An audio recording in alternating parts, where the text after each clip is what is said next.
Yes sir. Ram Ram ji सभी भाई बहनों को। मैं हूं बाबा रामदास और आप देख रहे हैं स्लो जिंदगी का एक नया एपिसोड।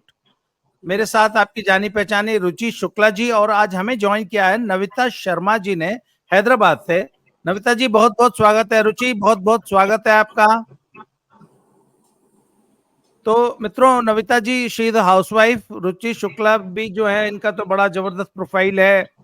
मैरीटाइम बिजनेस में, शिपिंग में आपने बहुत लंबा चौड़ा काम किया है, आधी दुनिया घूमी है, बड़ा अनुभव है, हमारे साथ अक्सर शोज पे आती हैं।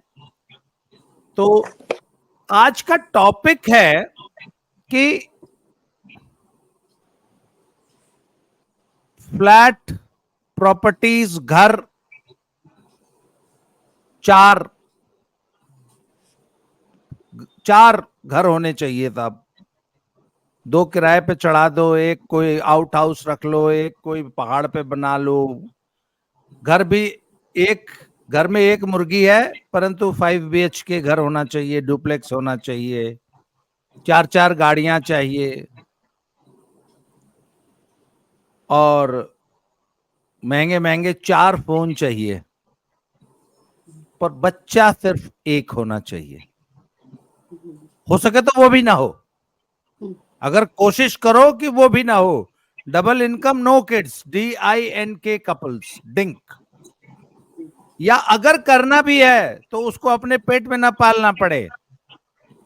अच्छा, ये पेट में बच्चा पल जाए माँ के तो क्या मतलब, उसका शरीर, उसका सौंदर्य, उसकी जवानी मतलब ढल जाती है, मतलब बूब्स लटक जाते हैं, शरीर मोटा हो जाता है, जैसे वो स्वरा भास्कर हो गई 1.5 क्विंटल की, ऐसा कुछ हो जाता है। इसलिए आजकल की लड़कियां प्रेगनेंसी अवॉइड कर रही हैं और सरोगेट मदर से बच्चे पैदा करवा रही हैं। भाई कुछ तो मेडिकल इश्यूज है तो बात समझ में आती है।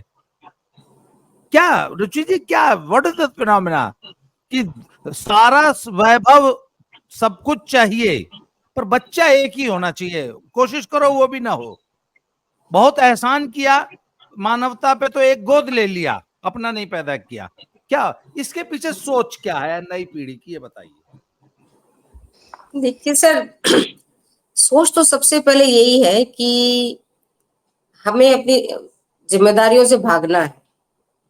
ज्यादा करके जो इस समय भारत में या 20-25 से लेके और करीब 40-45 तक का जो एज ग्रुप है, 40 तक का मान लीजिए, क्योंकि ज्यादा करके आपका जो रिप्रोडक्शन या जो आपका एक एज होती है वो औरतों में 20 से 40 के बीच में, उसके बाद चांसेस कम हो जाते हैं।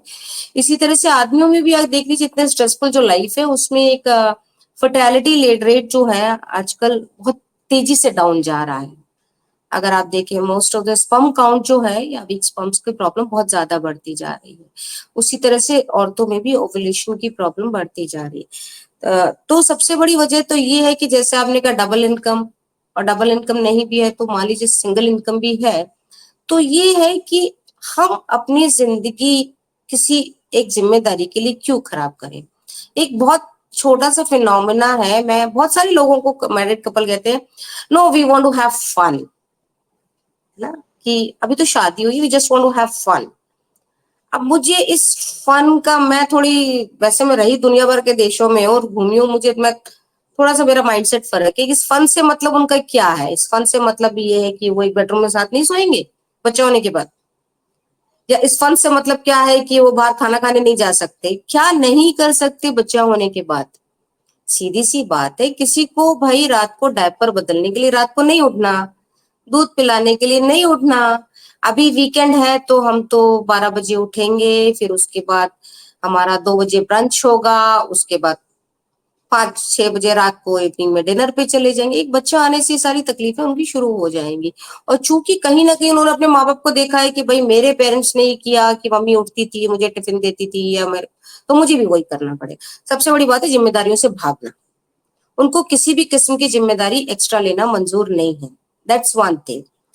दूसरी चीज क्या है कि आजकल बहुत कम उम्र में, ये बहुत आम बात हो गई है और इसमें अब आप कोई दोहराई नहीं है कि बहुत कम उम्र में बच्चों के, लड़के लड़कियों के संबंध होने लगे हैं।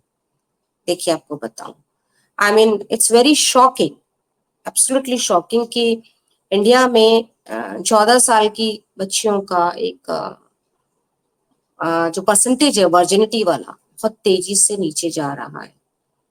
It's almost going to 80% to 82% as a figure. So they are in relationships, physical relationships. उस कंडीशन में क्या होता है, when a girl is so young and at very young age, when she starts with the physical relationships and all that, she definitely goes through some sort of, there are a lot of cases, they unwanted pregnancies and abortions and going to that shady places. उससे क्या हो रहा है कि बहुत सारी लड़कियों की प्रेगनेंसी वो बताती नहीं है, और ये फैक्ट शादी उनको पता है कि हमारे साथ ऐसा हो चुका है, तो उसका प्रिटेंस वो ये देती हैं कि हमें तो बच्चा पैदा नहीं करना, क्योंकि उनको पता है कि उनके साथ ऐसा हो चुका है. बहुत सारे केसेस में वो दोबारा प्रेग्नेंट होने में भी उनको प्रॉब्लम हो सकती है. अगर वो ना भी कर रही हो तो बहुत सारी लड़कियां बहुत यंग एज में they are using contraceptive pills which are adversely affecting their rate of fertility at very young age. तो ये सब कारण भी है जिसको छुपाने के लिए वो सीधा सीधा ये कहते हैं कि हमें तो बच्चा चाहिए नहीं, क्योंकि उनको पता या तो बच्चा होगा तो पोल खुलेगी, बच्चा होगा तो कॉम्प्लिकेशन जो पहले हुई वो पता लग जाएंगी, या फिर बच्चा होगा ही नहीं. तो सीधी सी बात है, हम तो ये बोल देते हैं हमें तो बच्चा नहीं चाहिए. सेम चीज लड़कों में भी है. जिस एज में लड़के आज स्मोकिंग और ड्रिंकिंग और भी तरह के बहुत सारे जो हैं जिसको बोलते हैं आप सब्सटेंस अब्यूज जो होता है, उसकी वजह से लड़कों में भी ये इशू आ रहा है. उससे भी ज्यादा बड़ी एक और इशू आ रहा है बेसिकली होमोसेक्सुअलिटी का. उससे भी चीजें अफेक्ट हो रही है. Lot of couples are by choice bisexuals. तो ये सारी चीजें घूम फिर के उसमें कहीं एक बच्चा फिट नहीं हो रहा है, सब में कहीं उसमें एडजस्टमेंट नहीं हो रहा उस बच्चे का. तो जो एक सिंपल सीधी सादी एक सृष्टि ने एक रचना बनाई थी कि भाई ये औरत है, ये आदमी है, शादी है या बच्चा होना है, and procreation is a very natural way of life, सृष्टि ने ऐसे ही बनाया है, तो वो सब सृष्टि के अगेंस्ट जा रहे हैं. तो अब प्रोक्रिएट करना एक नेचुरल प्रोसेस नहीं है, ये एक चॉइस बन चुकी है, whether you want it or you don't want it. तो अभी बाकी आप बहुत सारी बातें करने को, निवेदिता जी भी अपना इस विषय में अपना कुछ बताएं अपना. हाँ मैम, मेरा हाँ यस, मेरा यही मानना है कि जो एक फ्रीडम थी ना, जो फीमेल को फ्रीडम दी जाती थी, जो हमारे हिस्टोरिकल अगर आप देखेंगे कि एनिमल जो होता है, जो हम ह्यूमन बीइंग्स हैं, एनिमल्स हैं, तो हम लोग फ्रीडम चाहते हैं, राइट. लेकिन जो हम लोगों का था कि जो हम लोग अपने घर से फ्रीडम वो ले रहे थे, जो हमारे पेरेंट्स हमको एक लिमिटेड फ्रीडम दे रहे थे. आपका ऑडियो नमिता जी, आपका ऑडियो आपका ऑडियो चला गया. ऑडियो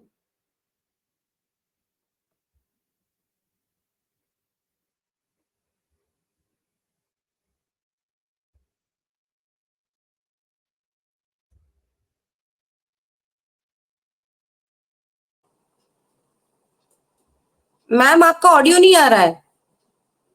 म्यूट हो गई थी आप म्यूट हो गई हैं.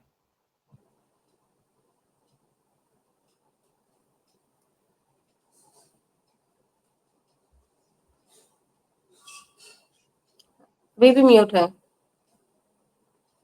आप अभी भी म्यूट है मैम. नो, इन्होंने स्पीकर माइक्रोफोन बंद कर रखा है. आपका माइक्रोफोन बंद है. नहीं, अभी इन्होंने साउंड को शायद वो लो कर दिया, बटन गलती से प्रेस हो गया इनका.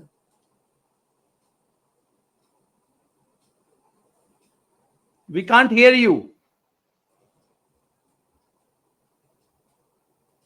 आप कंटिन्यू करिए सर, तब तक वो अपना सेटिंग करिए. देखिए, no we can't hear you. आप अपने साउंड का सिस्टम सही करिए Navita ji. We can't hear you. जब दर्शकों से क्षमा चाहेंगे कि हमारी ज्यादातर जो पैनलिस्ट है यहाँ से तो ऑन है. अभी आवाज आ रही है मेरी? हाँ, अब प्लीज कंटिन्यू। हाँ, तो सर क्या ये प्रॉब्लम यहाँ आई है कि जो हमारी अपब्रिंगिंग पेरेंट्स से होनी चाहिए थी। एक तो हम फीमेल, हमेशा फीमेल को रिक्वायरमेंट इतनी ज्यादा होती है, लेकिन फीमेल जो है सरवाइव कर सकती है। तो हम लोगों को पेरेंटिंग जो थी, पेरेंटिंग में हम जो को जो सिखाया गया था वो बहुत इंपॉर्टेंट था। हम बहुत सारी चीजों से बहुत बाद में एक्सपोज होते थे, तो बहुत सारे हमारे पास चैलेंजेस जो हैं वो हम उनको एक्सेप्ट करते थे, उसी फॉर्म में एक्सेप्ट करते थे, क्योंकि हम पहले उनसे अवेयर नहीं थे। अभी क्या हुआ है, जैसे जैसे एजुकेशन हमारी, हम लोग बहुत ज्यादा एक्सपोज हो रहे हैं चीजों से, राइट, कि हमें पहले से चीजें मिल जा रही हैं, बहुत सारी चीजों से हम एक्सपोज हो रहे हैं। तो उसमें क्या हो रहा है कि हमको बहुत सारे इंटरनल फियर्स स्टार्ट हो जाते हैं कि इसके बाद ऐसा होगा। बहुत सारी चीजें हम लोग पहले से ही लड़कियों ने मान ली है कि मेरे साथ ये ऐसा होगा, क्योंकि वो अपब्रिंगिंग में 90s के बाद में वो देखती आई हैं कि थोड़ा सा कहीं कहीं प्रॉब्लम्स आते हैं। तो अब क्या हो रहा है, एडेप्टेबिलिटी जो होती है, एक तो मैरिज की जो एज है वो लेट हो गई, तो क्या हुआ, अपनी टर्म्स एंड कंडीशंस लड़कियां रखने लगती हैं कि भाई मेरा लाइफ स्टाइल ऐसा है या मुझे ये करना है। उधर पेरेंटिंग में भी ये आ रहा है कि पेरेंट्स भी बहुत ज्यादा एम्पावर्ड कर रहे हैं, नोइंगली अननोइंगली। मतलब उन्होंने, ऐसा नहीं है कि उन्होंने चाहा कि हाँ हमारी बेटी आगे जाए, वो आगे बढ़े। अब क्या हो जाता है कि वो डिसीजन मेकिंग जो, क्योंकि कोई भी एज जो है, गर्ल्स की भी 25, 26, 27, इतनी ज्यादा एज नहीं है जिसमें कि वो इंडिपेंडेंट डिसीजन ले पाए कि क्या राइट है उनके फ्यूचर के लिए, क्या रॉन्ग है। लेकिन क्या आज की पेरेंटिंग ऐसी हो गई कि जहां हमने बिल्कुल छोड़ दिया है कि भाई बच्चे डिसाइड करेंगे, वही अपना मतलब फ्यूचर में उन्हीं को साथ रहना है। लेकिन ऐसा नहीं है, मेरा तो यही मानना है कि पेरेंट्स को बैक में रहना ही रहना है, क्योंकि कुछ भी प्रॉब्लम है, कोई भी डिसीजन है, यंग एज में आपने जो डिसीजन ले लिया, सारे डिसीजन एकदम करेक्ट नहीं होते हैं, क्योंकि उनके पास में वो लाइफ का एक्सपीरियंस नहीं होता है। लेकिन हमने, क्योंकि पेरेंट्स बैक सीट पे चले गए, उन्होंने बोल दिया कि ठीक है, क्योंकि लड़कियां कमाने लगी हैं, लड़के भी कमाने लगे हैं, अब उनको ये हो जाता है कि हमारे ही डिसीजन बहुत अच्छे हैं, जो भी हम डिसीजन ले रहे हैं। तो कहीं ना कहीं वो वैल्यू सिस्टम जो था, जो हमारे एजुकेशन में भी आना चाहिए कि राइट एंड रॉन्ग क्या है, और हमारी पेरेंटिंग, जो हम पेरेंटिंग ने जो बैक सीट ले लिया है, वो बहुत इंपॉर्टेंट है। क्योंकि आजकल बच्चों की काउंसलिंग कहीं नहीं रह गई है, उनके फ्रेंड्स उनको काउंसिल नहीं कर सकते, राइट। उनको तो ये लगता है कि भाई यही मजा है जिंदगी का, एक ही वो वन लाइफ में बिलीव करने लगे कि एक ही जिंदगी है, इसी में जीना है। जबकि अपने इंडियन कल्चर में एक लाइफ नहीं थी, हमारे पास में कई सारी लाइफ, हम आगे तक सोचते थे। अभी क्या हुआ है कि जो फ्रीडम मिली है उसको सब लोग एंजॉय करना चाहते हैं, चाहे वो लड़कियां हो चाहे लड़के हो, क्योंकि उनको लगता है कि हमको क्या करना है। आपने भी देखा होगा, डॉग्स पालते हैं बच्चे, आजकल कहने लगे हैं कि डॉग्स इज गुड एनफ, क्योंकि वो कोई डिमांड नहीं करेगा, जो भी हम देंगे वो खा लेगा। तो आजकल उसलिए प्रॉब्लम बहुत ज्यादा बढ़ रही है। तो इसका तो सॉल्यूशन यही है कि पेरेंट्स को, ठीक है, बच्चों का एजुकेशन, मैंने आपके काफी सारे वीडियो, बच्चों का एजुकेशन एक डिफरेंट चीज होती है कि भाई एजुकेटेड हैं, उनको लाइफ में एक अचीवमेंट मिला है, ठीक है, एकेडमिकली मिला है।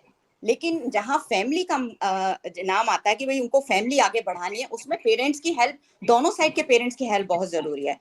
आजकल मैं देखती हूँ कि 28, 30, 34 तक वो लोग जो है अपना बच्चा नहीं करते हैं। तो 34 तक अगर आप बच्चा नहीं कर रहे हैं, तो बायोलॉजिकली भी बहुत ज्यादा लेडीज को प्रॉब्लम आ रही है, वो कैपेबली नहीं रह पा रही है, सारे हार्मोन लेवल सब लोग नीचे, सब कुछ नीचे आ रहा है, उनका लेवल नीचे हो जाता है, डॉक्टर्स उनको मना कर देते हैं कि यू कांट कंसीव नाउ। तो उनको क्या है कि इस एज में उन्होंने डिसीजन तो, अपने पावर तो अपने हाथ में ले ली बच्चों ने, लेकिन उनको मालूम नहीं है कि आगे जाके क्या होगा।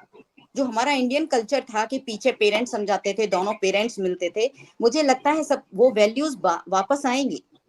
अभी हम जिस स्टेज में, क्योंकि इंडिया डेवलप कर रहा है, बच्चे भी ग्रो कर रहे हैं, कैरियर वाइज भी ग्रो कर रहे हैं, और सब कुछ वेस्टर्न उन्होंने सिस्टम अपना लिया है कि नहीं हम तो ऐसे ही रहते हैं। लेकिन आप अगर आप वेस्ट में जाके देखें तो वहाँ क्या हो रहा है, अभी वेस्ट में तो कल्चर सारा मतलब बहुत कुछ कल्चर कोलैप्स कर रहा है ना। बच्चा है या नहीं है तो क्या करेंगे बाद में वो लोग। अभी तो आप देखिए यूएस वगैरह में यही तो हो रहा है कि वहां पे आके लोग बोलते हैं कि हम तो तुमको मार देंगे अगर सिंगल पेरेंट हैं या हस्बैंड वाइफ भी रह रहे हैं। तो वो जो भी पावर है, जो आपने अर्न किया है, वो कहाँ जाएगा अल्टीमेटली। अगर इशू नहीं करेंगे, डॉग्स पालेंगे, तो क्या होगा। क्योंकि ये इंस्टाग्राम, फेसबुक, इन सब से देख करके ना बहुत इन्फ्लुएंस होते हैं बच्चे। आजकल जरा सी हाथ में फोन आने से उनको लगता है कि बस यही लाइफ है, जबकि ये लाइफ नहीं है, ये लाइफ बिल्कुल भी नहीं है। लेकिन क्योंकि उनकी काउंसलिंग न तो स्कूल में हो रही है, न तो उनको टीचर, आजकल मैंने टीचिंग जॉब में मैं रही हूँ, आजकल टीचर भी बहुत ज्यादा डरती हैं। टीचर डरती हैं, उनको ये लगता है कि कहीं मतलब ऊपर से होता है प्रेशर कि आप कुछ मत बोलिए, आप कुछ मत कहिए। तो उनको समझाने वाला स्कूल में भी कोई नहीं है, पेरेंट्स ने बैक सीट ले लिया, पेरेंट्स भी नहीं है। अच्छा, पहले होता था कि सोसाइटी का प्रेशर होता था कि मतलब सोसाइटी में लोग हैं। आजकल देखिए बच्चे सोसाइटी को भी बिलीव नहीं करते हैं। पेरेंट्स जी भी बोलते हैं अच्छा कोई बात नहीं, हमारा बच्चा तो मानता ही नहीं है, सुनता नहीं है। तो सोसाइटी का जो प्रेशर होता था वो बहुत इंपॉर्टेंट होता था, जो हमें रोकता था हमारी चीजों से, गलत चीजों में जाने से रोकता था। अब हमने वो भी प्रेशर खत्म कर दिया, वो भी प्रेशर हमारे पास में नहीं है, अच्छा तो फिर बच्चे कहाँ से वो लेंगे नविता कहाँ जी, से? जी। एक तो आप ना फ्रेम के थोड़ा सा बीच में रहिए, आप एकदम साइड में चली गई हैं। अच्छा अच्छा आपका अच्छा आधा चेहरा नहीं, अभी इस साइड आइए, इधर अच्छा आइए, इधर इधर। अच्छा, अब हाँ थोड़ा दैट इज और इधर, करेक्ट। थोड़ा सा और अच्छा इधर। अच्छा। ना ना, हाँ और इधर, हाँ हाँ हाँ हाँ हाँ। तो ये नहीं, बहुत जरूरी है। अच्छा अब आया। थोड़ा सा तो और आइए, बहुत थोड़ा सा जरूरी और है आइए। कि हमारा जैसे पहले, जैसे हमारा इकोसिस्टम पूरा होता था, तो हमें सोसाइटी, आजकल तो सोसाइटीज में लोग रह रहे हैं, कोई प्रेशर नहीं, उसने उसको डाइवोर्स दिया, चले गए, कोई पूछने वाला नहीं है, बराबर वाला नेबर भी नहीं जानता है। तो सोसाइटी का प्रेशर होना बहुत जरूरी है। क्या हम ऐसी सोसाइटी चाहते हैं जो यूएस में? नहीं चाहते, हमारा इंडियन कल्चर भी ऐसा नहीं है। पर हम उस तरफ बढ़ना शुरू कर दिया है हम लोगों ने।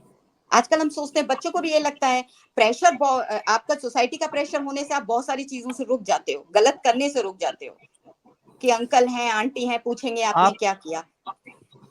राइट, अभी आपका तो वो फिर भी। आप फिर फ्रेम से बाहर हो जा रही हैं बात करते करते। फ्रेम में अच्छा अच्छा आइए, अच्छा अच्छा, यस अब और हूँ मैं। आइए, और आइए, हाँ हाँ और हाँ, आइए थोड़ा सा, हाँ ये यस।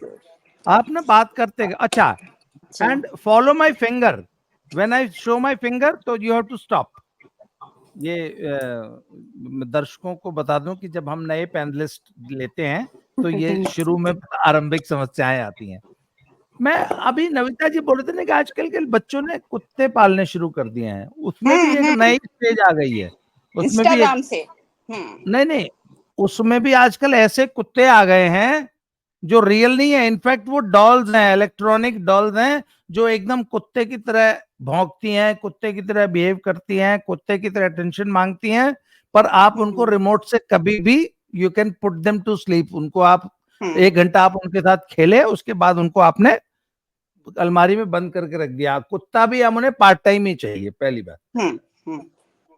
अब हम आते हैं कि बच्चा ऑल टुगेदर, ये तो हम उनकी बात कर रहे हैं जिन्होंने बिल्कुल ही मना कर दिया कि हमें बच्चा पालना ही नहीं है, या हमें बच्चा पैदा ही नहीं करना। क्यों? क्योंकि हमें अपनी लाइफ एंजॉय करनी है। तो ये मैं, हमारे मेरे पिताजी कहा करते थे कि इससे बड़ा कृतज्ञता, इससे बड़ा सेल्फिश एटीट्यूड इस पृथ्वी पर और कुछ नहीं हो सकता। उनका ये कहना था कि देखिए, जो हमारे जो हमारी जो हिंदू सनातनी सभ्यता है, उसमें है कि विवाह एक संस्कार है और इसका उद्देश्य है संतति उत्पन्न करना, अपने जैसे और संतति करना। क्यों? क्योंकि इस समाज ने, इस सृष्टि ने जो हमें दिया है वैसा ही है, उतना ही या उससे कुछ बढ़ा के हम इस समाज को लौटाते हैं। भाई, आज से हजारों लाखों साल पहले ये दुनिया और ये समाज की रचना हुई, उसको हमारे पूर्वज यहां तक कैरी करते आए, लेके आए, तभी तो हम आज उसी समाज के फ्रूट्स को एंजॉय कर रहे हैं ना। तो हमारे बाद क्या ये खत्म हो जाएगी सब कुछ? नहीं, हमारे बाद भी एक संतति, एक जनरेशन रहेगी जो हमारे द्वारा लगाए गए जो काम है, जो हमारा काम है, उसको वो एंजॉय करेगी और फिर वो आगे ट्रांसफर करेगी। तो आजकल की जो पीढ़ी के जो सबसे सेल्फिश एटीट्यूड है कि हम अपने पूर्वजों की दी हुई दुनिया को तो एंजॉय करेंगे, पर हम आगे किसी के लिए नहीं छोड़ेंगे उसको। और दूसरा है कि उपभोक्तावादी संस्कृति जो है, उसने, आप मुझे एक बात बताइए कि ये दुनिया हजारों हजारों सालों से ऐसी ही है, समाज है, परिवार है, ये है ना विवाह की संस्था, ये संस्थाएं हैं सब, ये आज तक ठीक ठाक चली आई। परंतु जब से ये उपभोक्तावादी संस्कृति आई कि ज्यादा से ज्यादा उपभोग करो, जितना मैक्सिमम उपभोग कर सकते हो करो, तो इसने मात्र 50 सालों में पूरी पृथ्वी पर त्राहि त्राहि मचा दी है। हमने जल थल वायु हर चीज को भ्रष्ट कर दिया, प्रदूषित कर दिया और नरक कर दिया, जहर कर दिया, रहने लायक नहीं छोड़ा। और ये सब कुछ मात्र 50 सालों में हुआ है। हमारे पूर्वजों ने ये पर्यावरण, ये पृथ्वी, ये सब कुछ, ये हमारी खेती बाड़ी, ये समाज हजारों सालों से संभाल के रखा, परंतु हमारी जनरेशन ने मात्र 50 सालों में इसका बेड़ा गर्क किया, इसका सत्यानाश कर दिया। आने वाले 50 सालों में ये क्या करेंगे? मैं आपको एक छोटा सा एग्जांपल देके मैं बात को आगे बढ़ाऊंगा। मेरे एक मित्र हैं, उनका भाई है, वो उसका एक सनक है। वो कहते हैं कि मैं जी एक शर्ट को एक ही बार पहनता हूं, मतलब मुझे रोज नई शर्ट चाहिए। तो ऐसे हम कहीं बात कर रहे थे तो उसने बोला कि ठीक है, अगर उसका शौक है तो उसमें इसमें क्या बुराई है। तो मैंने कहा भैया, इस पृथ्वी के अंदर एक सीमित क्षमता है, वो आपकी जरूरतें तो पूरी कर सकती है, आपको सरवाइव करने के लिए तो संसाधन ये पृथ्वी दे सकती है, परंतु इस प्रकार से वेस्टेज, करेक्ट, या इस प्रकार से आपकी हवस, 8 बिलियन लोगों की हवस पूरा करने लायक इतना संसाधन इस पृथ्वी के पास नहीं है कि वो 8 बिलियन लोगों की हवस पूरी कर सके। जरूरत, जो बेसिक जरूरत है, बेयर मिनिमम, वही प्रोवाइड कर पाएगी नेचर। तो ये उपभोक्तावादी जो संस्कृति है, उसने कहा कि मुझे ज्यादा से ज्यादा एंजॉय करना है, ज्यादा से ज्यादा उपभोग करना है। तो उसमें सबसे बड़ा जो आड़े आएगा, वो पहले तो विवाह ही सबसे बड़ी आड़े आने वाली बात है कि बिना विवाह के सारा कुछ एंजॉयमेंट ले लो जी। अगर विवाह करना पड़ भी गया, थोड़ी सी सिक्योरिटी चाहिए लाइफ में, तो बच्चे पैदा मत करो। अगर बच्चे पैदा करना पड़ भी गए तो फिर एक से ही काम चला लो, उसमें भी दुनिया भर के राइडर्स लगा दो। तो जी एक बच्चा जब पैदा होता है, मात्र एक, तो उसके साथ उसकी अपब्रिंगिंग में जो सोशियोलॉजिकल, साइकोलॉजिकल, उसकी पर्सनालिटी, उसकी साइकी, उसकी सोच में जो समस्याएं आती हैं, हालांकि ये इतना बड़ा टॉपिक आज हमने छेड़ दिया ना रुचि, इस पे अगर हम 10 डिस्कशंस करेंगे एक एक घंटे के, तब भी ये पूरा तो नहीं होगा। पर आज हम चलो थोड़ा बहुत जो भी कर, मुझे लगता है पूरे जो सब्जेक्ट का आज हम 5% भी डिस्कस नहीं कर पाएंगे। तो जो एक बच्चा अकेला पैदा होता है और फिर उसको भी ऐसे पालना है कि उसने मुंह से जो शब्द निकाल दिया वो पूरा होना चाहिए। ये उपभोक्तावादी संस्कृति की एक ये भी बहुत बड़ी वर्जना है कि हमारा एक ही तो बच्चा है, उसी की जरूरतें पूरी नहीं होती, उसी की डिमांड्स पूरी नहीं होती, तो हम 4 कर लेंगे तो उनकी डिमांड्स कैसे पूरी करेंगे, उसी के खर्चे पूरे नहीं होते। ये जो सोच है, रुचि बताइए, इसके लिए हम क्या, मतलब इस पॉइंट को जरा डिस्कस करते हैं कि बच्चे ने जो मुंह से निकाल दिया वो चाहिए और उसको शेयर किसी के साथ ना करना पड़े। जी, पहली चीज तो ये है कि उसको वो जो एक अभाव है ना बच्चे के जीवन में, आजकल माँ बाप ये समझने लगे हैं कि उस अभाव की पूर्ति पैसे से की जा सकती है, रिश्तों की पूर्ति पैसे से हो सकती है। उनको पता नहीं क्यों ऐसा विश्वास है कि, और दूसरी चीज हमको लगता है कि आप, हम सिविलाइजेशन में बहुत, हमें लगता है कि बहुत प्रोग्रेसिव है, बट आपको मैं एक चीज बताऊं, हम रिग्रेशन की तरफ जा रहे हैं। जहां तक हमारे एक सोशल फैब्रिक है, जो एक सामाजिक हमारा व्यवस्था है, सिस्टम है, एक्चुअली हम पीछे जा रहे हैं। पीछे किस तरह से जा रहे हैं हमारे, आप अगर आप देखिए कि तो एक वैवाहिक एक रीति की या प्रणाली की शुरुआत जो हुई थी, उसके पहले मनुष्य क्या था, मैरिज जैसी कोई चीज नहीं थी, है ना। वो एक ट्राइबल वे में कि a male and a female, they meet, they live together, they procreation होता था जिसकी जो उसके अलावा वो फ्री भी हो जाते थे। अगर मान लीजिए वो मेल उसको छोड़ के चला गया तो फीमेल, आज भी अब अफ्रीका में जाइए, हमारे नॉर्थ ईस्ट में जाइए, तो ये प्रथाएं हैं कि बच्चे को पूरी तरह से जिम्मेदारी माँ को दे दी जाती है, पिता को कोई बहुत ज्यादा रोल नहीं होता है, अगर वो चाहे तो रोल होता है। तो ये सब चीजों में हम वापस, अब आजकल की जनरेशन किस चीज में बिलीव करने लगी है, देखिए, live in, why live in, live in वही है, पहले इस्तेमाल करें फिर विश्वास करें, है ना। आप पहले ट्राई कर लीजिए, ट्रायल ले लीजिए, जैसे कपड़ों का ट्रायल होता है, गाड़ी का ट्रायल होता है। सर आप म्यूट, सर आप म्यूट हैं।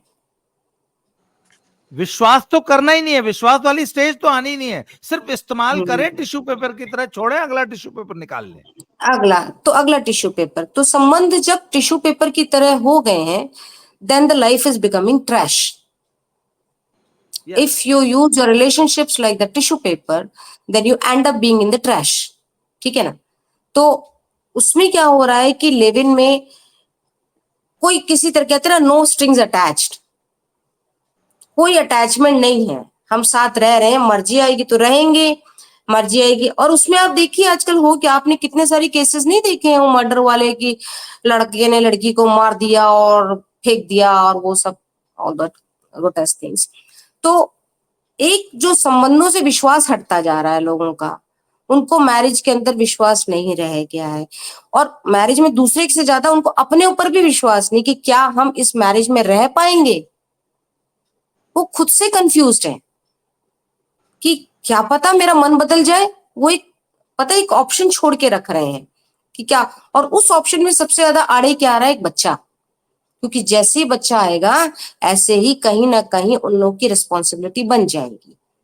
आप वेस्टर्न कल्चर में आप अगर देखिए तो वहां पे डिफेक्टो टाइप की मैरिजेस या कॉन्ट्रैक्चुअल मैरिजेस और लिव इन, ये बहुत सारी आसान, क्योंकि सबसे बड़ी समस्या होती है एलिमनी की। वहां तो सबसे बड़ी प्रॉब्लम ही है कि कौन किसको छोड़ेगा, तो एक बड़ा सारा एक ह्यूज अमाउंट एलिमनी उनको पे करना पड़ेगा। तो उस एलिमनी से बचने के लिए लोग क्या करने लगे, लिव इन करने लगे कि वो जो मेरे हिस्से का पैसा है वो दूसरे पार्टनर को ना मिलने पाए। मान लीजिए हम अलग अलग हुए तो उनकी तो वजह ही एलिमनी थी, उसको हमने एप करके यहाँ पे क्या कर लिया, हम भी लिव इन करेंगे भाई, तू अपना कमा रहा है मैं अपना कमा रहा हूँ, साल 2 साल 3 साल रहेंगे पति पत्नी की तरह से, लेकिन पति पत्नी नहीं बनेंगे। और जब तक पति पत्नी नहीं बनेंगे तब तक बच्चा नहीं रखेंगे। उसमें ये भाई तेरा मन भर गया मेरा मन भर गया, मुझे नहीं पसंद आया है कि तू गीला टॉवल फेंक रहा है बेड पे, मैं इस बात पे, तलाक वालक का चक्कर नहीं होगा ना। देखिए बहुत सारे कट शॉर्ट हो गया ना वो प्रोसेस। तो उन सबके बीच में बच्चा तो आगे आएगा, बच्चा तो हमारा लिंक होता है और वो उस लिंक को बना के नहीं रखना चाहते। वही चीज समहाउ अगर शादी कर भी ली, चलिए कोई भी सोशल प्रेशर में आके शादी कर लिया, कुछ भी कर लिया, तो शादी करने के बाद भी वो अभी भी अपने आप से कन्विंस्ड नहीं है कि क्या वो इस रिलेशनशिप में रहेंगे। ये समझिए, उस अपने संशय में और अपने उसमें जो उधेड़बुन में जब वो रहते हैं तो उनको एक दूसरे के ऊपर विश्वास नहीं है। देखिए सारा विश्वास एक बेडरूम में साथ सोने से नहीं हो जाता है ना, वहां भी उन्होंने गुंजाइश छोड़ी हुई है। अब क्या कर रहे हैं, बच्चा नहीं है तो आप जैसे मैम बता रही है कि कुत्ता पाल लो भाई, बच्चे का सब्स्टिट्यूट। अब उनसे पूछिए, इतने बेवकूफ लोग हैं कि एक कुत्ते का एक एवरेज जो जीवन होता है 20 साल होता है, 18 से 20 साल कुत्ता रहता है। वो 18 से 20 साल उस कुत्ते को 3 बार आप घुमाने ले जाएंगे पॉटी कराने के लिए, है ना, उस कुत्ते को नहलाएंगे धुलाए, वो कुत्ता जीवन के 20 साल भी जिंदा रहा तो भूख लगने पे अपने आप खाना लेके नहीं खा पाएगा। वो कुत्ता 20 साल भी जिंदा रहा तो वो अपने आप से नहीं नहा पाएगा। वो कुत्ता 20 साल जिंदा रहा तो डॉक्टर के भी नहीं जा पाएगा। वो कुत्ता अपने आप, कुत्ता तो डिपेंडेंट ही रहेगा 20 साल। वेरस एक बच्चे जिस दिन अपने आप से खाना सीख जाएगा, पहनना सीख जाएगा, स्कूल जाना सीख जाएगा, आप मुश्किल से 7-8 साल के बाद एक बच्चा इंडिपेंडेंट बन जाता है। उनको नहीं समझ आता क्यों, कुत्ते से निजात पाना 15-20 साल की बात है। तो मुझे नहीं समझ आ रहा है कि कुत्ता जो है बच्चे का सब्स्टिट्यूट, एक तो क्या है, I am a dog lover, you are a dog lover but you don't love a human being. आप कहते हैं मेरा ये कुत्ता तो मेरे बेटे जैसा है, बच्चे जैसा है हमारा, तो ये तो हमारा बेबी है। और बेबी का मैंने अपने एक बहुत करीबी मित्र है, मैंने उनको देखा, जैसे आप बताए सिंगल चाइल्ड वाला प्रॉब्लम था, तो सिंगल चाइल्ड उसको कमी पूरी करने के लिए उन्होंने कुत्ता रख दिया कि बच्चा जो है उसके पास कोई कंपनी होगी, ठीक है। अब धीरे धीरे आप वो एक बहुत टिपिकल केस है, उस बच्चे को उस कुत्ते के साथ उनका अफेक्शन बढ़ने लगा, माँ बाप का अफेक्शन बढ़ने लगा, तो बच्चे को लगने लगा कि मेरे से कहीं ज्यादा तो प्यार मेरे जो है माँ बाप कुत्ते को करते हैं, है ना। वो क्या करते थे, बच्चा अलग कमरे में सोता था 4 साल की उम्र से, कुत्ता माँ बाप उनके बीच में सोता था, और बड़े प्राउडली बताते थे कि अरे फलाना हमारा कुत्ता तो हमारे बीच में सोता है, बच्चे की तरह से। उस बच्चे ने, आपको पता है एक बार क्या किया, उस बच्चे ने उठा के उस कुत्ते के खाने में फिनाइल मिला दी कि कुत्ता मर जाए, कुत्ता मर जाए तो मेरे शायद मेरे माँ बाप का प्यार मुझे मिल जाएगा। आप ये बहुत, आपको बता रही हूँ, बहुत बड़ी प्रॉब्लम है, बहुत सारे केस हम बहुत सिर्फ सिंगल डायमेंशन में चीजों को देख रहे हैं, इसके कॉन्सिक्वेंसेस नहीं समझ आ रहे। दूसरी चीज क्या है इसमें कि जो आपने बताया कि मेटेरियलिज्म है, हमारे पास 4 फ्लैट हो, हमारे पास 4 गाड़ियां हो, आपको बताए यही लोग 35 की जैसे जैसे उम्र क्लॉक टिक करने लगती ना 35 के बाद, तब इनको बच्चा चाहिए होता है, स्लोली इनके सीप करता है कि हाँ ये बताते नहीं है झूठ मूठ, दुनिया के सामने अभी भी यही शो करते हैं कि हमें बच्चा नहीं चाहिए। ये हिपोक्रिट्स लोग हैं, वेरी हाईली हिपोक्रेटिक पीपल। ये दोस्तों के घर जाके उनके बच्चों के साथ खेल के अपना समय बिताते हैं, वो मातृत्व निकलता है लेकिन अब तक बहुत देर हो गई है, या तो वो लड़की प्रेग्नेंट नहीं हो रही है या वो लड़का नहीं, उसको उसके स्पर्म काउंट हो रहा है, फिर चुपचाप से कहीं आईवीएफ कराते हैं, फिर सेरोगेट बाय द टाइम 40 तक आते आते होपलेस। फिर क्या ढूंढते हैं लाइफ में, थ्रिल ढूंढते हैं। देखिए थ्रिल की भी एक, जब कुछ नहीं है ना जीवन में तो थ्रिल ढूंढते हैं, फिर वो थ्रिल में सब उठ पटांग चीजें हैं, वो कभी और बात करेंगे उसमें। तो ये जो पूरा की पूरा एक सोशल फैब्रिक है हमारा, बहुत ही सीवियरली डैमेज हो रहा है।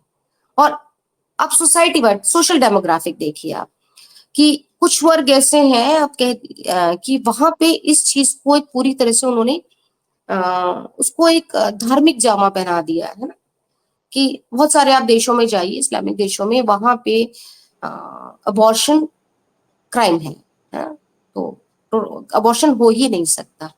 तो वहां तो मतलब बच्चा हुआ, बहुत सारी जगहों, तो ऐसी भी कुछ देश आपको मैं बताऊंगी कि वहां पे तो आपको कॉन्ट्रासेप्टिव भी नहीं मिलेगा, औरतों को अलाउड ही नहीं है कॉन्ट्रासेप्टिव लेना, बाजार में मिलता ही नहीं है, जो है ना। वहां क्या हो रहा है, वहां एक पॉपुलेशन का एक सोशल देखिए इम्बैलेंस हो रहा है, वहां बढ़ रहा है। और कोई जगह ऐसी है, ज्यादा करके वेस्ट, आप स्वीडन चले जाइए, स्कैंडिनेवियन कंट्रीज चले जाइए, आप नॉर्डिक कंट्रीज चले जाइए, वहां पे बहुत बड़ी मुश्किल है कि वहां लोगों के बच्चे नहीं हो रहे हैं।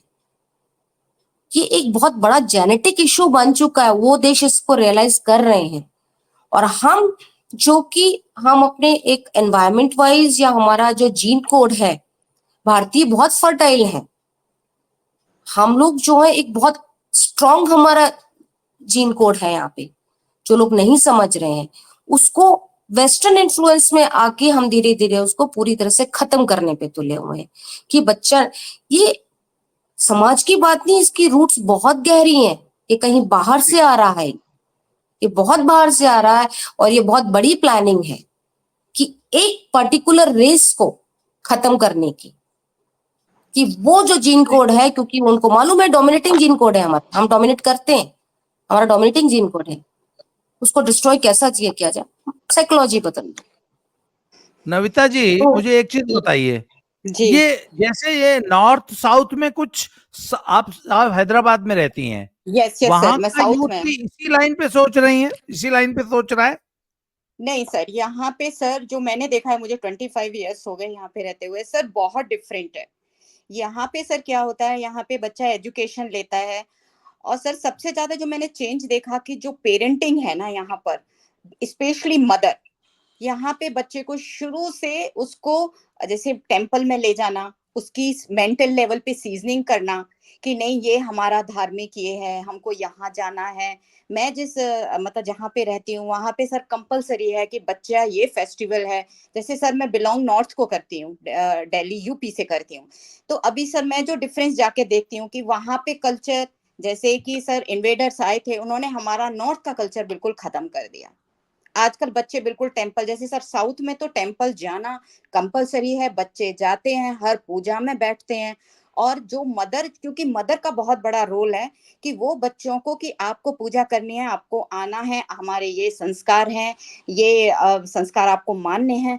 तो जब मदर, कई बार सर ये साइकोलॉजी भी होती है, चिल्ड्रन साइकोलॉजी, कि अगर आप कोई बात बोल रहे हैं, बच्चा उस बात को ना भी कर रहा है कि नहीं, लेकिन एक सर्टेन पीरियड ऑफ टाइम के बाद में बच्चा वो रिकॉल करता है ब्रेन में, और फिर वो धीरे-धीरे मानने लगता है। तो सर साउथ में क्या हो रहा है कि बच्चों में जहाँ धार्मिक इतनी उनमें शुरू से चली गई, तो बच्चे मैंने देखा गलत रास्ते पे नहीं जाते हैं। बच्चों के अंदर, मैंने जो पहले ही आपको बोला था कि सोशल और कम्युनिटी की बहुत बड़ी एक मतलब वैल्यू है, जो हमारे नॉर्थ में काफ़ी कुछ खो गई और साउथ में अभी भी बरकरार है।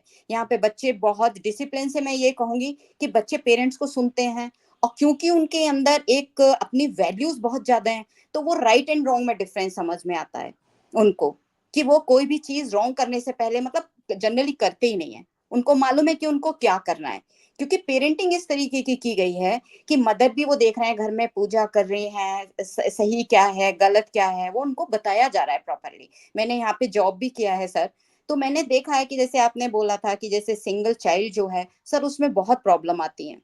उसमें उस बच्चे के साथ में पेरेंट्स तो कर लेते हैं कि चलिए नहीं नहीं हमें नहीं करना है, या उनका फाइनेंशियली कोई प्रॉब्लम हो सकता है, लेकिन उसको बच्चे की पर्सनैलिटी में बहुत डिफरेंस आता है, क्योंकि घर पे सारी डिमांड कंप्लीट कर जाती हैं।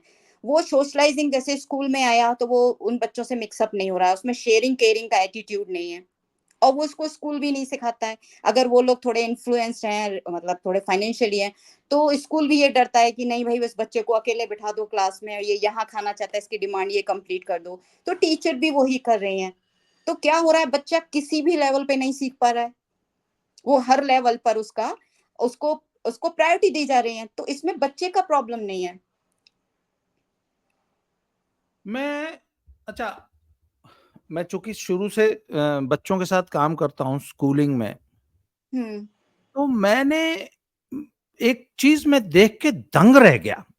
भाई, हमारे जमाने में जो सरकारी स्कूल होते थे, तो एक एक क्लास में 40-40, 45-50 बच्चे होते थे, हैं रुचि, जब हम लोग स्कूलों में पढ़ते थे। फिर उसके बाद महंगे स्कूल आ गए, तो एक क्लास में 35 बच्चे होने लग गए। आज से करीब 6-7 साल पहले की बात है, मैं एक स्कूल में वर्कशॉप लेने गया था, तो गुड़गांव का एक बहुत ही महंगा स्कूल था।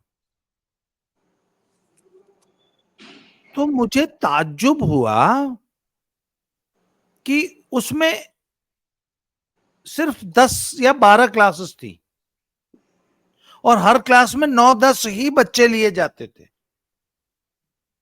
और हर बच्चे पे एक आया थी।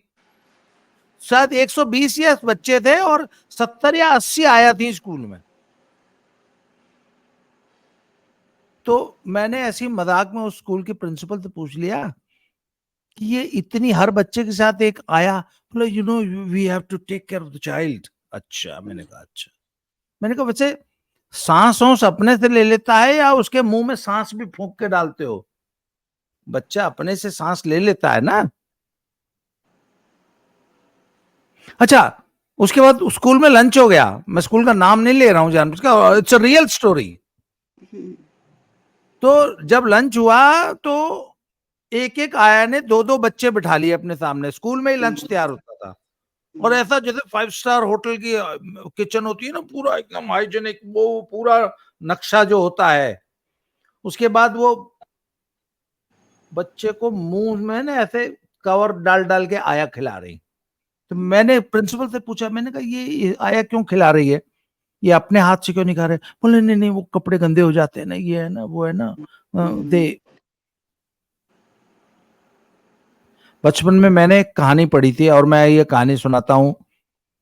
बड़ी मोटिवेशनल क्लासेस में ये कहानी सुनाई जाती कि एक बायोलॉजी की क्लास में एक प्यूपा जो है वो बटरफ्लाई बनने वाला था। तो जो बटरफ्लाई का बच्चा था, वो प्यूपा को तोड़ के बाहर आने का संघर्ष कर रहा था। बच्चे सब उसको ऑब्जर्व कर रहे थे। तो एक बच्चे ने जो है, वो उसको लगा कि बेचारी तितली प्यूपा का जो वो अंडा है उसको तोड़ नहीं पा रही, तो उसने उसकी मदद कर दी, और वो ब्लेड से वो प्यूपा का वो चिल्ली काट दी, तो वो निकल आई। बाकी सब तितलियां उड़ने लग गई, पर वो तितली मर गई, क्यों? क्योंकि जो उस अंडे की झिल्ली से बाहर आने के लिए जो उसको संघर्ष करना था, उससे उसके पंखों में और जो पैरों में ताकत आनी थी, वो ताकत हासिल करने का मौका आपने बच्चों से छीन लिया।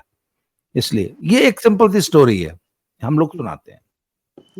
मैं एक और स्टोरी सुनाता होता हूं कि ये जो हाइने होते हैं ना, हाइना, लक्कड़ बग्गे, ये बड़े बड़े भयानक शिकारी होते हैं और शेर तक को फाड़ के खा जाते हैं। अक्सर आपने डिस्कवरी चैनल पे इनकी वीडियोस देखी होंगी। शेर से शिकार छीन लेते हैं और ये क्या करते हैं कि झुंड में शिकार करते हैं, और कैसा भी बड़ा जानवर हो जिसको घेर लिया उन्होंने, उसको दौड़ा दौड़ा के इतना थका देंगे कि फिर और जिंदा ही फाड़ के खा जाते हैं। तो उनमें इतनी ताकत आती कहां से है कि बड़े से बड़े जानवर को वो मार लेते हैं? तो उसका डिस्कवरी चैनल पे बड़ा शानदार प्रोग्राम है, इस पे नेशनल ज्योग्राफिक में, कि जो वो हाइना के जो बच्चे होते हैं, छोटे छोटे पपीज जो होते हैं, कब्स, तो वो क्या करते हैं कि जंगल से कोई भी खाल का टुकड़ा या हड्डी का टुकड़ा, दो बच्चे मिलके एक को पकड़ लेते हैं और फिर सारा दिन उसी को पकड़ के दौड़ते रहते हैं और अपने भाई से वो छीनने की कोशिश करता है। तो वो ऐसे मुंह से पकड़ लिया और ऐसे झटका मार मार के वो छीनने की कोशिश करता है और सारा दिन भागता है वो बच्चा अपने भाई के साथ। तो सारा दिन भागने की एंड्योरेंस, जबड़े के अंदर वो हड्डी या वो जो खाल का टुकड़ा उसने पकड़ रखा, उसको छोड़ना नहीं है, नहीं तो वो छीन के ले जाएगा। तो वो जबड़े की ताकत, और बार बार ऐसे झटका मारते हैं, ऐसे करके पकड़ा, ऐसे मारा झटका। तो ये मसल्स के जॉ के जो मसल्स और गर्दन के मसल्स, उसकी ताकत, और ये सिलसिला, ये ट्रेनिंग चलती है 2-3 साल तक, सारा दिन 12-12 घंटे। तो कहते हैं लक्कड़ बग्गे के जबड़ों में इतनी ताकत होती है कि वो भैंस और जिराफ जैसे जानवरों के ऊपर झपट्टा मारते हैं, एक बार ऐसे जबड़े को पकड़ते हैं तो उसमें पता नहीं कितने टन्स की ताकत होती है उनके ग्रिप में, और जब ऐसे करके एक झटका मारते हैं ना, तो 2-3-4 किलो मांस नोच लेते हैं और they can run whole day. तो ये होती है बच्चों में ट्रेनिंग, संघर्ष।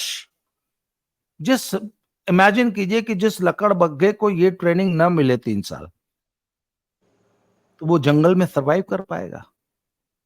तो हमने अपने वो एक single child, double income parents के सिंगल चाइल्ड, जिसने जिंदगी में कभी शिकार करना सीखा ही नहीं, सरवाइव करना सीखा ही नहीं, शेयरिंग सीखी ही नहीं कि मुझे अपने भाई के साथ या दुनिया के साथ किसी चीज को शेयर भी करना है, या किसी चीज को हासिल करने के लिए संघर्ष भी करना पड़ता है, कमाना भी पड़ता है, संभालना भी पड़ता है, उसको बचाना भी पड़ता है, नहीं तो कोई और छीन के ले जाएगा, भाई सगा भाई छीन के ले जाएगा, बहन छीन के ले जाएगी।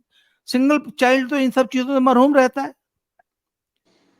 पर आजकल के पढ़े लिखे पेरेंट्स को इतनी छोटी सी बेसिक, मैं कहता हूं कि जिस पेरेंट ने एक बच्चा पैदा किया है, उसने अपने बच्चे को एक तरह से पंगु बना दिया है कि वो जीवन में, असली जीवन का जब संघर्ष शुरू होगा तो 1 मिनट भी सरवाइव नहीं कर पाएगा। क्यों? क्योंकि उसने सर्वाइवल की कोई स्किल तो सीखी ही नहीं। रुचि जी, आज की इस चर्चा को अब हम कंक्लूड करेंगे, आप अपना कंक्लूडिंग रिमार्क दे दीजिए, मैं काफी बोल लिया आज। सर आपने बड़ी अच्छी बात करी कि क्या बोलते हैं, 4 घर और 1 बच्चा, डबल इनकम और 1 बच्चा। बट एक बहुत बड़ा पैराडॉक्स हमारी सोसाइटी में आप देखिए कि जितने हमारे यहाँ काम करने वाली आती हैं, जितने मजदूर हैं, जिनकी अफोर्डेबिलिटी नहीं है, उनके पास 4 बच्चे हैं, और जिनके पास अफोर्डेबिलिटी है, उनके पास है तो बच्चे नहीं है, 1 बच्चा है।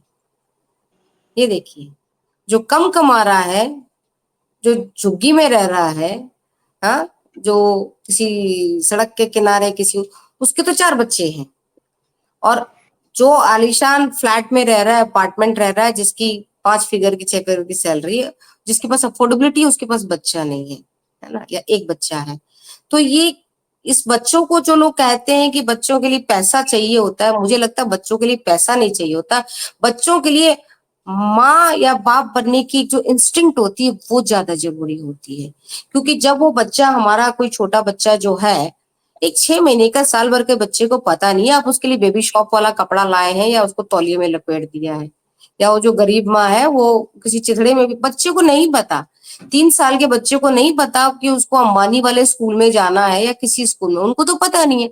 ये प्रॉब्लम हमारी है कि हम अपना स्टेटस बच्चे के साथ, अब हो क्या गया है लोगों में कि एक तो छोटी चीज बता, आजकल बच्चा है जो किसी भी प्राइवेट आप हॉस्पिटल में जाइए कि तो नॉर्मल बच्चा होगा तो 1,00,000 1,50,000 और मिनिमम होगा कोई अच्छे में जाएंगे तो 5 लाख। तो पहले तो वो कैलकुलेशन होता है भैया 5 लाख तो डिलीवरी में लग जाएंगे, 5-6 लाख तो है ना, सिजेरियन हो गया तो। फिर उसके बाद बच्चे का स्कूल नहीं में, ये देखिए ये बहुत माइक्रो कैलकुलेशन करते हैं आजकल के लोग। आपको बताएं कपल्स, ये माइक्रो कैलकुलेशन होती है कि कितने एक्सपेंसेस आएंगे एक बच्चे के साथ। तो फिर वो कहते हैं अरे नहीं भैया एक बच्चे का मतलब है आधा करोड़। पर जब स्टारबक्स में कॉफी पीने जाते हैं या जब सिनेमा हॉल में, जब वो मैंने सुना है 800 रुपए का एक पैकेट आता है पॉपकॉर्न का आजकल। जी सर, जी दैट इज ट्रू। एक सिनेमा का बजट शायद 2 या 3 हजार रुपए होता है, अगर 2 लोग सिनेमा हाँ, देखने जाएं तो 3 हजार रुपए लगते हैं। जी जी इतने लगते हैं।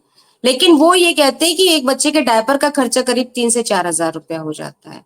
और उसको अगर किसी स्कूल में आपको बैठ के करते हैं कपल्स कैलकुलेशन, फिर वो जब देखते हैं कि एक बच्चे को पैदा करने से लेके और एक बच्चे को पूरा एक मतलब स्कूल यूनिवर्सिटी वगैरह कराने का खर्चा अगर 50 से 60 लाख एन एवरेज आ जाता है आज के जमाने में, और उनके वो कहते हैं 20 साल बाद तो 1 करोड़, कहते हैं अरे यार 1 करोड़ बहुत ज्यादा नहीं है बच्चे के लिए। मैंने सुना है अपने मुंह से 1 करोड़ बहुत ज्यादा नहीं है इस बच्चे के लिए। यार who wants a baby, it's 1 CR, a baby cost 1 CR। समझिए हम कहाँ जा रहे हैं। वेयर एज जो 4,000 रुपए या 6,000 रुपए घर में बर्तन मांजने वाली जो गली गली बर्तन मांजती हैं और घर जाती हैं, उसके 4 बच्चे होते हैं, जिसको ये भी नहीं पता उसका बच्चा सरकारी स्कूल में पढ़ने जा पाएगा नहीं, स्कूल की फी, जो वो बच्चे खुद ही फिर काम वाम करके उनकी इंस्टिंक्ट की बात, सर्वाइवल इंस्टिंक्ट देखिए हमारे बच्चों में कहाँ है और उनके बच्चों में कहाँ है। मेरी काम वाली आती है, उसकी 4 लड़कियां हैं, वो लड़कियां बर्तन मांज के झाड़ू पोछा करके अपने स्कूल की फीस खुद निकालती है और अपने स्कूल में खुद पढ़ती हैं। हर जगह जाके फीस माफ कराने के लिए एप्लीकेशन देती है, कहीं से किताबें लेती। ये बताइए कि सर्वाइवल इंस्टिंक्ट हमारे बच्चे में ज्यादा है उसमें ज्यादा है। तो बच्चे के लिए आपको बच्चे आजकल it's a matter of affordability. 1 CR is a big money. वो कहते हैं 1 CR एक बच्चे पे खर्चा करने से तो अच्छा एक अपार्टमेंट ले लें, उसका रेंट लेंगे ना तो महीने का हमको 60-70 हजार रुपए रेंट आएगा। बच्चे में क्या रखा है? This is the conversation between couples. ये रियलिटी है हमारे समाज की कि बच्चों को जो है एक फिगर बना दिया गया है। कहाँ से बच्चे होंगे? एक बच्चे को 4,000 रुपए का डायपर रोज लगाना है या इस टाइप के जो खर्चे हैं, ये सोच आई कहां से है? क्योंकि सोसाइटी में सब लोग डायपर ही लगाते हैं। ये डायपर लगाना जरूरत नहीं है, मेरी क्योंकि माँ ने बच्चे न, को आप चाहे तो एक 6 महीने के बच्चे को भी टॉयलेट ट्रेन कर सकते हैं।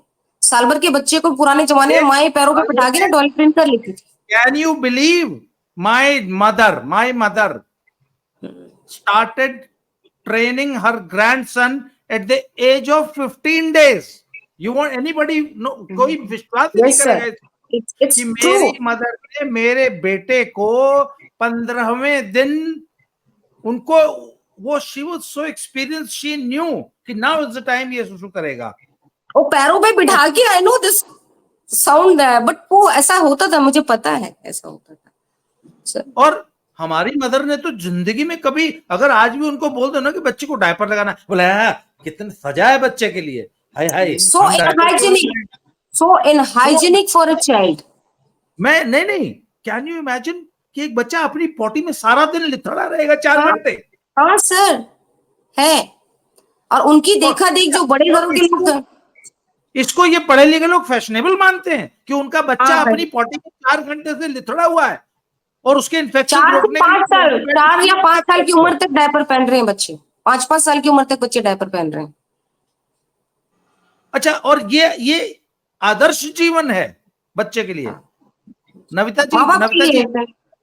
हाँ, would you please conclude the discussion today? मेरे को तो यार घिन हो गई, सर परेशान हो सर गया। मुझे सर यही समझ में आता है सर कि अब जब हमें डायपर बच्चे जो पहना रही है आजकल की जनरेशन, वो क्यों पहना रही है?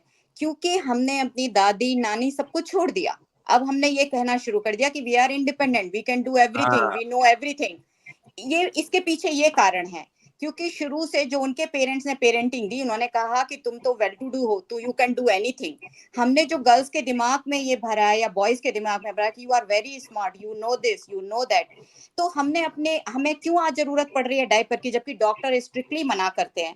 बच्चों को स्किन में रैशेस होते हैं, फिर उसके ऊपर क्रीम लगाई जाती है। तो उसके पीछे एंटीबायोटिक। कारण ये है कि पैसा भी हो गया। पहले पहले ट्रेनिंग नहीं दी जाती थी। और यूज एंड डिसयूज थ्योरी होती है, सर्वाइवल फॉर द फिटेस्ट, कि बच्चा पहले सीखता था। आजकल देखा है कि स्कूल में बच्चा क्लास 1 में उसका यूरिन पास हो जाता है। रीजन, जी क्योंकि सर। मदर के थ्रू ट्रेनिंग नहीं आई है। उन्होंने अपने ग्रैंड पेरेंट ग्रैंड नानी को old fashion, old, they are old, तो उनको करके छोड़ दिया। तो उनको वो नॉलेज, वो नहीं नहीं, एक्सपीरियंस कहाँ से आएगा? इसमें शायद एक कारण और होगा, किसी बहुत महंगी कंपनी का डायपर स्टेटस सिंबल भी बन गया होगा। यस यस, वेस्ट जो ओह, है सर, वेस्ट ओह, से सारी चीजें पंप की ओह, जा रही हैं, और क्या पैसा तुम है तो हम तुम लोग 8 रुपए खरीद रहे वाला हैं डायपर इसमें। अपने बच्चे को पहनाती हो? यस, इसमें दोनों मैं तो फैक्टर 800 हैं। वाला डायपर पहनाती हूँ। यस, पैसा भी है, और सर प्लस वेस्ट से चीजें, हम वेस्ट की कॉपी कर ही रहे हैं। तो बच्चे को सुला के आराम से मदर भी अपना रेस्ट लेती हैं। जैसे बच्चे होते हैं तो हर 2 घंटे बाद आप जगा के उनको ट्रेनिंग देते हो, और बच्चा धीरे धीरे उसकी लिसनिंग स्किल डेवलप होती है। धीरे धीरे वो मतलब समझता है। आपने देखा होगा बच्चों का पहले नानी दादी कान खींच देती थी, और उसका डायरेक्ट कनेक्शन जो है हमारे न्यूरॉन से होता है, कि हाँ, वो वो नव वहां से, होती है यहाँ पे, हाँ यस, कान यहाँ खींचना। पे एक नव आजकल होती तो है। आप, हाँ आजकल तो आप किसी नई जनरेशन में किसी के बच्चे का कान खींच के देख लीजिए। पहले तो बेटा हो या बेटी हो, वही लोग बोल देंगे कि नहीं नहीं, कान मत पकड़िए, ऐसे खराब हो जाता है। तो हमारी क्या हो रहा है कि हम लोग अपने बच्चों को वो जनरेशन में बता ही नहीं पा रहे हैं। हमने सब कुछ उनके ऊपर छोड़ दिया है कि यू आर बेस्ट। वो बेस्ट नहीं है, उनको सब चीज का नॉलेज नहीं है। पेरेंट्स का बैक फुट पे जाना एक एकेडमिकली एक सही है कि आपने एक एकेडमिक एक नॉलेज ली, आपने एक डिग्री की, उसकी आपको नॉलेज है। लेकिन जहां बच्चा पालना है, फैमिली कैसे चलानी है, इन इन फ्रंट्स पे हमने बच्चों को बिल्कुल छोड़ दिया कि you are free, you are independent, you can do everything, जो कि नहीं है। कहीं ना कहीं आना होगा, वरना तो बच्चे जा रहे हैं अपनी। अब बच्चा 50 साल बाद समझेगा कि मैंने क्या गलती की, तो उस गलती का तो रिवाइवल है ही रुचि, नहीं। रुचि आप कुछ कह रही थी? जी मैम, आपने एक बहुत अच्छी बात की कि क्या किसी कंपनी का तो इसके पीछे हाथ नहीं है। यस, एग्जैक्टली बिल्कुल। यही है। ये वो पूरी की मार्केटिंग पूरी कार्य है। एक मार्केटिंग लॉबी है। बस बस। और आप अभी डायपर छोड़ दीजिए, आजकल तो पानी भी इस्तेमाल नहीं कर रहे हैं, वेट वाइप्स हो गए हैं। वेट वेट वाइप वाइप्स से हो कर गए। दीजिए। अभी देखिए, एक बच्चे के डायपर के साथ जुड़ा हुआ वेट वाइप, एक बच्चे के डायपर के साथ जुड़ी हुई डायपर रैशेस क्रीम, एक टीम। बच्चे के डायपर के साथ जुड़ा हुआ पाउडर, फिर उस बच्चे को सरसों के तेल की मालिश नहीं कर सकती कंपनी, क्योंकि हमारे पास ऐसी इंटरनेट पे इंफॉर्मेशन है कि सरसों के तेल से बच्चे के लिए तो जॉनसन बेबी ऑयल लगाइए। फिर जो जॉनसन बेबी ऑयल लगाएंगे तो कोकोनट ऑयल मत लगाइए, जॉनसन बेबी क्रीम लगाइए। फिर आप, मतलब आप समझिए कि कितनी बड़ी एक लॉबी है और उसको कितना फायदा। हर एक चीज बताइए, बच्चे के पीने का एक कप और बड़े के पीने के कप में क्या फर्क है? लेकिन नहीं, वो बारबी वाला होना चाहिए, वो फलाना होना चाहिए। मतलब वो मर्चेंडाइज जो बच्चों की बन रही है वो भी ब्रांडेड है, बच्चों के कपड़े ब्रांडेड है, बच्चों के हर चीज अलग है। यार जी सर। इसीलिए आजकल के लौंडे गे तो नहीं हो रहे। यहाँ सर हो रहे हैं, आपको बता रही हूँ, हो रहे ये हैं। स्त्रैण, ये तो बच्चों को स्त्रैण बना दिया माँ बाप ने। स्त्रैण बच्चा, हाँ जी सर। जो बच्चा जी सर। इतने नाचों से पलेगा वो तो पक्का गे हो जाएगा। जी सर। उसके अंदर, जी ये सर जो नविता, समलैंगिकता बढ़ती जा रही है, होमोसेक्सुअलिटी, समलैंगिकता, ये आजकल के केस में हर केस बायोलॉजिकल नहीं है, this is psychological. People are Navita afraid. कुछ कह रही है? हाँ सर, नविता, ये क्या है, हाँ जी सर, ये एक बायोलॉजी में है कि survival for the fittest and use and disuse theory, कि आप जिस ऑर्गन को जितना ज्यादा यूज करते जाएंगे वो उसकी कैपेसिटी उतनी ज्यादा बढ़ती चली जाएगी।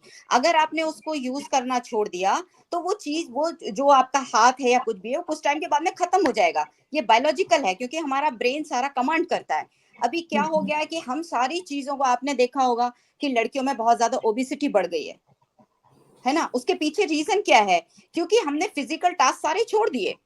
अब आप देखा होगा कि जब डिलीवरी होती है, आफ्टर डिलीवरी गर्ल्स जो हैं जाकर के जिम ज्वाइन करती हैं। आफ्टर डिलीवरी जिम ज्वाइन होता है, क्यों होता है? क्योंकि उन्होंने वो सारे चीजें की ही नहीं है।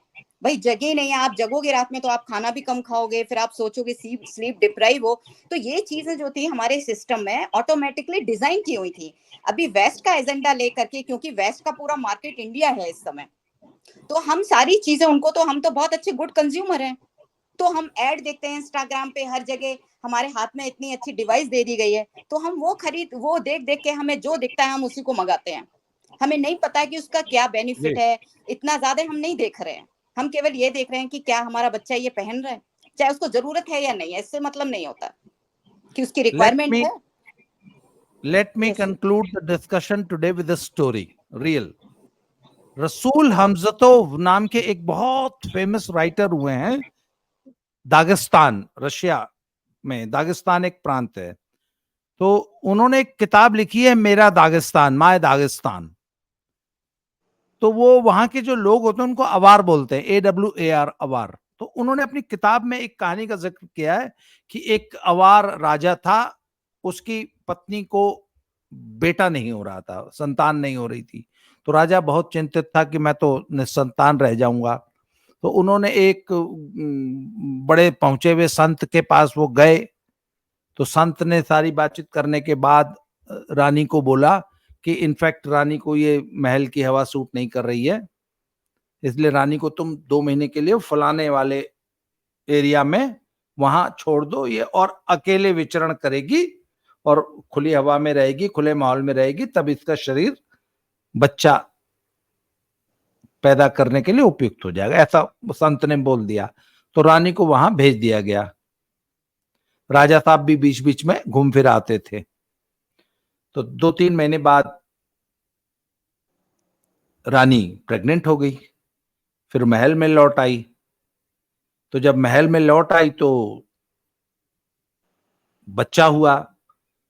तो बच्चा बड़ा पैदा हुआ तो हृष्ट पुष्ट था, फिर बड़ा कमजोर सा, लिजलिजा सा, गिलगिला सा, बड़ा बेचारा बीमार सा रहता था, ग्रो नहीं कर रहा था। तो जब साल भर का हो गया तो राजा को फिर चिंता होगी, इतनी बड़ी मुश्किल से तो संतान पैदा हुई पर ग्रो ही नहीं कर रही, पुष्ट सुंदर नहीं हो रही। तो फिर वो उसी संत के पास गए। तो उन्होंने बोला कि रानी को उसी मैदान में छोड़ाओ जहां कंसीव करने से पहले ले गए थे। तो रानी को वहां पहुंचा दिया गया, उसी माहौल में वो बच्चा रहने लगा। और जैसे ही वो उस माहौल में पहुंचा तो वो दिन रात फलने फूलने पनपने लगा। तो रानी ने पूछा कि महाराज ये क्या रहस्य क्या है? तो उन्होंने बोला, बेटा राजा तो उसका तो स्पर्म काउंट है नहीं, तो तुमने तो कंसीव किया था उस गडरिये से ना, है ना? उस कहती हाँ। कहते ये उस गडरिये का बेटा है ना? तो उसने कहा हाँ। कहते बेटा ये उस महल के शानो शौकत और विलासतापूर्ण जीवन में कभी नहीं पनपेगा। इसको वही आबो हवा, वही हवा, वही पानी और वही भेड़ का दूध और वो भेड़ की खुरदरी खाल का बाल का कंबल और वही खुरदरी जमीन चाहिए। ये वहां का बच्चा है, वहीं पनपेगा। बात यह नहीं कि साहब, हमने इस कहानी से हमें सीखने की सिर्फ एक जरूरत है कि बच्चे का बचपन जितना ज्यादा संघर्षमय होगा, जितना ज्यादा जमीन से जुड़ा होगा, जितने ज्यादा उसके घुटनों पर चोटों के निशान होंगे हल्के हल्के, है ना, जितना ज्यादा वो धूल मिट्टी में खेला होगा, वो उतना ज्यादा जमीन से जुड़ा होगा और हृष्ट पुष्ट होगा। आज की इस बात को यहीं कंक्लूड करेंगे। And this is such a huge topic कि इसको तो मतलब इस पे तो मुझे लगता है कि यह एक टॉपिक है जिसको हमको 1 साल डिस्कस करना चाहिए, नए के साथ, नए युवाओं के साथ जिनके बच्चे हैं या जिनके नहीं हैं या जो नहीं करना चाहते, उन सबको इस पैनल पे बुलाया जाए, उनसे डिस्कस किया जाए कि भैया युवाओं, बच्चों के बारे में अपनी सोच बदलो, पेरेंटिंग के बारे में अपनी सोच बदलो। रुचि एंड नविता, आपने समय दिया, I am really thankful to you, बहुत बहुत धन्यवाद। It was such a wonderful discussion, thank you very much both of you. दोबारा मिलेंगे इसी टॉपिक पे, दोबारा कोशिश करेंगे, कल फिर बैठेंगे, किसी और गेस्ट को बुलाने की कोशिश करूंगा। आज के लिए इतना ही, बहुत बहुत धन्यवाद, thank you very much. Thank Thank you so much. Thank you. you so Good much. evening.